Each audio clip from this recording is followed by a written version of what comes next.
என்னப்பா சொல்ற? அமெரிக்கா முழுக்க ஏஐ கேர்ள் ஃப்ரெண்டும், சைனா முழுக்க ஏஐ பாய் ஃப்ரெண்டும் தேடுறாங்களா?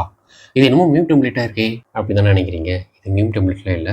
இது ரியலா நடக்கக்கூடிய ஒரு இன்சிடென்ட் தான். 2025 ஆக்ஸ்போர்ட் சேர்ந்த ஜிலான் கியான் அவர் எழுதின ஒரு கட்டுரையோட தொகுப்பு தான் இந்த வீடியோல நம்ம பார்க்க போறோம். அவர் அந்த கட்டுரையில் எழுதின மைய கருத்து என்ன அப்படின்னாக்க, ஒவ்வொரு சமூகமும் தங்களோட பயங்களையும் நிராகரிப்பையும் மறைக்கத்தான் இந்த ஏஐ உருவாக்கப்பட்டிருக்கு அப்படின்னு சொல்லி எழுதியிருக்காரு.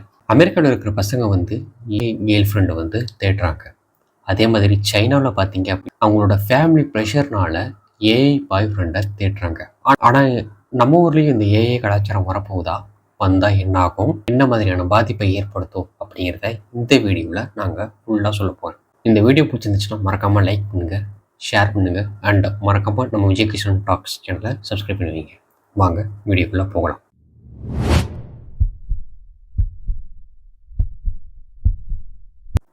முதல்ல அமெரிக்கா எடுத்துக்குவோம். அங்கே இருக்கிற ஏஐ ஆப்ஸ் எல்லாமே பசங்களை டார்கெட் பண்ணி தான் டிசைன் பண்ணியிருக்காங்க.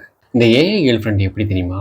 நீங்கள் கூப்பிட்ட உடனே வரும், உங்களை உருகி காதலிக்கும், முக்கியமாக உங்களை விட்டுட்டு போகவே மாட்டாங்க. ஆனால் இப்போ அமெரிக்காவில் இருக்கிற பசங்களுக்கு இந்த ரியல் டேட்டிங் ஆப்பை பார்த்து பயப்படுறாங்க. ரிஜெக்ஷன் மாறி வர இந்த சமூக மாற்றத்தினால அவங்களுக்குள்ள ஒரு தாழ்வு மனப்பான்மை இருக்குது. எனக்கு இந்த கமிட்மெண்ட் வேணாம், ஆனால் காதல் மட்டும் வேணும் அப்படின்னு நினைக்கிறவங்களுக்கு இந்த ஏஐ ஆப்பு ஒரு பெஸ்ட் சாய்ஸாக இருக்குது. ஆனால் இதில் சோகம் என்னன்னாக்க, இதில் வெறும் காதல் மட்டும்தான். இதில் விட்டு கொடுக்கறது வராது, சண்டை போடுறது வராது, ஏமாற்றம் வராது, எல்லாமே ஒரு ரிலேஷன்ஷிப்பில் இருக்கணும். ஆனால் இந்த ஏஐ உங்கள் கண்ட்ரோலில் மட்டும்தான் இருக்கும். இதனால தான் அமெரிக்கா அரசாங்கம் மக்கள் குழந்தை பெற்றுக்கலையேன்னு சொல்லி பயப்படல. ஆனால் இந்த இளைஞர்கள் ஏஐ கூட அடிக்ட் ஆயிடுறாங்க அப்படின்னு சொல்லி பயப்படுறாங்க. அப்படியே நம்ம சீனா பக்கம் வருவோம். இந்த சீனா பக்கம் வந்தோம் அப்படின்னாக்கா அது இருக்கிற கதையே டோட்டலே வேறு. இந்த ஏஐ பாய் ஃப்ரெண்ட் ஆப்பை அதிகமாக யூஸ் பண்ணுறது படித்த நல்ல வேலைக்கு போகிற பொண்ணுங்க. சீனாவில் இன்றைக்கி மேரேஜோட பர்சன்டேஜே ரொம்ப கம்மி. கவர்மெண்ட்டு குழந்தை பெற்றுக்கோங்க அப்படின்னு சொல்லியும் பெண்கள் கேட்கவே இல்லை.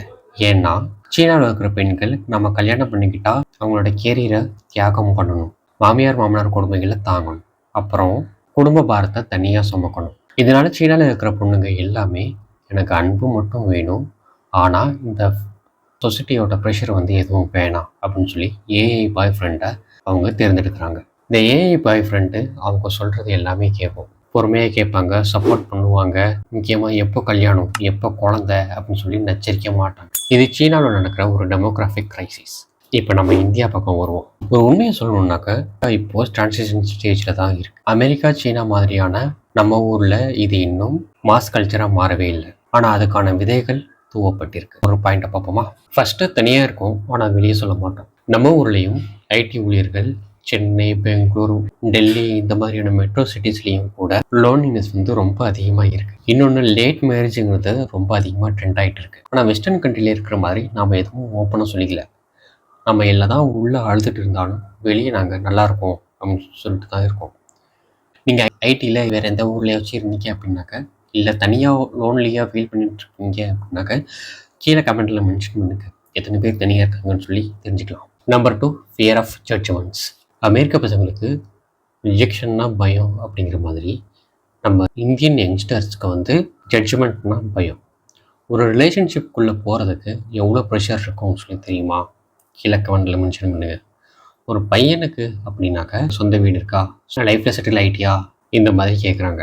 ஆனால் அதே ஒரு பொண்ணுக்கு அப்படின்னாக்க எப்போ கல்யாணம், வேலை முக்கியமாக குடும்பம் முக்கியமாக, ரொம்ப இண்டிபெண்ட்டாக இருக்காத, இந்த மாதிரியான கேள்வியெல்லாம் கேட்டுட்டு தான் இருப்பாங்க. இந்த சமூகத்தில் இருக்கிற கொஸ்டினுக்கெல்லாம் நம்ம எஸ்கேப் ஆகணும் அப்படின்னாக்கா அது ஒரே ஒரு வழி, ஏஐ பார்ட்னர். நம்பர் 3, இந்திய பசங்களும் பெண்களும். இந்தியாவில் இருக்கிற யங்ஸ்டர்ஸ்க்கு ஒர்க் ஸ்ட்ரெஸ்ஸு, அதுபோல் அர்பன் ஒர்க்கிங் உமனுக்கு எமோஷ்னல் மெச்சூரிட்டி இல்லாத ஒரு பெரிய குறையாக இருக்குது. இந்த ஏஐ ஆப்ஸ் தற்காலிகமாக எமோஷ்னல் சப்போர்ட் கொடுக்குமே தவிர நிரந்தரமாக இல்லை. நம்பர் 4, இந்தியாவோட உண்மையான பயம் என்ன? அமெரிக்காவில் எமோஷ்னல் ஐசோலேஷன் அப்படிங்கிறது ஒரு பயம். சீனாவுக்கு மக்கள் தொகை குறைஞ்சிருமே அப்படிங்கிற பயம். ஆனால் நம்ம இந்தியாவோட பயமே வேறு. Economic pressure, career instability, social media comparison, இந்த 3 பயனால தான் நம்ம ஊரில் ஏஐ காதலர்கள் ஃபேமஸ். ஆனால் அது தனிமையால் மட்டும் இருக்காது, அது ஒரு எஸ்கேபிசம், நிஜ உலகத்துலேருந்து தப்பிக்கிற ஒரு வழி, அவ்வளவுதான். ஆனால் நம்ம இந்தியாவை பொறுத்த வரைக்கும் நமக்கு ஒரு பெரிய ப்ளஸ் பாயிண்ட் ஒன்று இருக்குது. அதுதான் கூட்டு குடும்ப கலாச்சாரம் அண்ட் சமூக அமைப்பு. Family system. நம்ம ஊரில் நியூக்ளியர் ஃபேமிலி அதிகமாக ஆனாலும் இன்னும் அம்மா அப்பா டீ கடையில் ஃப்ரெண்ட்ஸ் கூட மீட்டிங்கு இதெல்லாம் நம்ம வந்து ஆஃப்லைன் மூலியமாக தான் பண்ணிகிட்ருக்கோம். அம்மா அப்பா இன்ஃப்ளூயன்ஸ் இருக்குது. ஃப்ரெண்ட்ஸு கூட டீ கடையில் ஸ்பெண்ட் பண்ணுற ஆஃப்லைன் கலாச்சாரம் இன்னும் உயிரோடு இருக்குது. அதனால் அமெரிக்கா இல்லாட்டி சீனா மாதிரியான நாட்டில் வந்து எப்படி ஏஐ வந்து ரீப்ளேஸ் பண்ணுமோ அது மாதிரி இந்தியாவை ஃபுல்லாக ரீப்ளேஸ் பண்ண முடியாது. நம்ம ஊரில் வந்து career failure, finance failure, marriage failure தான் இருக்கவே தவிர இதை நம்ம சாபக்கேடாக பார்க்கப்படுதே தவிர ஏஐ உங்களோட எமோஷனில் வந்து சப்போர்ட் பண்ணாது. எமோஷ்னலாக கஷ்டத்தை வேணால் கொஞ்சம் நேரம் தீர்த்துக்க முடியுமே தவிர லைஃபோட ஃபுல் சக்ஸஸையும் சப்ஸ்டிடியூட் பண்ண முடியாது. நம்ம மனுஷன் உறவில் வந்து சண்டை, சகிப்புத்தன்மை, ஏமாற்றம் எல்லாமே இருக்கும்.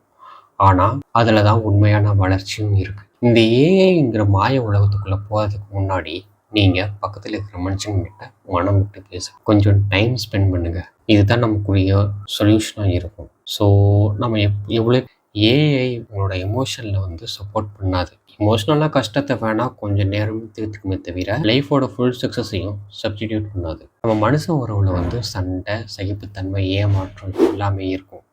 ஆனால் அதில் தான் உண்மையான வளர்ச்சியும் இருக்குது. இந்த ஏஐங்கிற மாய உலகத்துக்குள்ளே போகிறதுக்கு முன்னாடி நீங்கள் பக்கத்தில் இருக்கிற மனுஷங்கிட்ட மனம் விட்டு பேசுங்க, கொஞ்சம் டைம் ஸ்பெண்ட் பண்ணுங்கள். இதுதான் நமக்குரிய சொல்யூஷனாக இருக்கும். ஸோ நம்ம எவ்வளோக்கு எவ்வளோ ஏஐ வந்து நம்ம வளர்ச்சிக்காக யூஸ் பண்ணலாமே தவிர நமக்கு வந்து கண்டினியூஸ் சாட்ஜிபிட்ட வந்து பேசிட்டு இருக்க முடியாது.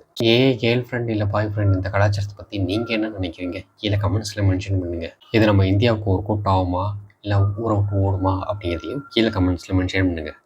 அண்டு இந்த வீடியோ பிடிச்சிருந்துச்சுன்னா மறக்காமல் லைக் பண்ணுங்கள். அண்ட் மறக்காமல் விஜய் கிருஷ்ணன் டாக்ஸ் இந்த சேனலை சப்ஸ்கிரைப் பண்ணுவீங்க. நான் திரும்ப இன்னொரு வீடியோ வந்து உங்களை பார்க்குறேன். Bye guys.